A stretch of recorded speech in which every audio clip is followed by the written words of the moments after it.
ભરૂચના અંકલેશ્વરમાં વરસાદી કાંસમાં મગર દેખાયો છે। વિગતો ભરૂચથી મળી રહી છે। અંકલેશ્વર ખાતે વરસાદી કાંસમાં મગર દેખાયો છે। જૂના નેશનલ હાઈવે નંબર 8ની પાસે આ મગર દેખાયો છે। ભરૂચ અંકલેશ્વર વચ્ચે એક સાથે 3 મગર દેખાયા છે અને મગરને જોવા માટે પસાર થતા લોકોની ભીડ પણ જામી હતી।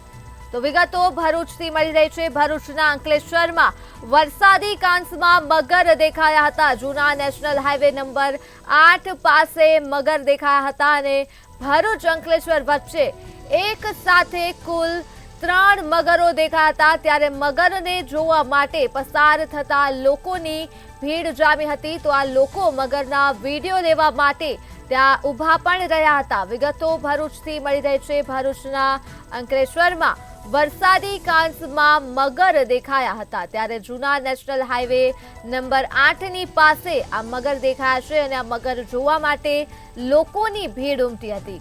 તો ભરૂચ અંકલેશ્વર વચ્ચે એક સાથે 3 મગર દેખાયા હતા। વિગતો મળી રહી છે ભરૂચ ખાતેથી। ભરૂચના અંકલેશ્વરમાં વરસાદી કાંસમાં મગર દેખાયા। જૂના નેશનલ હાઈવે નંબર 8 પાસેથી વિગતો મળી રહી છે। જૂના નેશનલ નંબર 8 પાસેથી મગરો દેખાયા છે। તો ભરૂચ અંકલેશ્વર વચ્ચે એક સાથે 3 મગર દેખાયા હતા। તો આ મુદ્દે જ આપણી સાથે સંવાદદાતા વાસુ પરમાર ફોન લાઈન પર જોડાઈ ચૂક્યા છે। જી વાસુ, ભરૂચના અંકલેશ્વરમાં વરસાદી કાંસમાં મગર દેખાયા છે, શું છે વધુ વિગતો? જે ચોક્કસ જણાવી દઉં તો ભરૂચ જે વરસાદી કાંસમાં મગર દેખાય છે તે નર્મદા નદીને અડીને આવેલો છે। નર્મદા નદીમાં પાણી વહેતું હોય છે ત્યારે આ કાંસમાં અગાઉ પણ મગર દેખાયા હતા અને ફરી એકવાર ભૂત મામાની ડેરી પાસે ભરૂચ અંકલેશ્વર માર્ગ પર જૂના નેશનલ હાઈવે નંબર 8 પર એક સાથે 3 મગર દેખાવાના દ્રશ્યો સામે આવ્યા છે। મગરને જોવા માટે લોકો ત્યાંથી પસાર થતા હતા, તે લોકોની ભીડ જામી છે।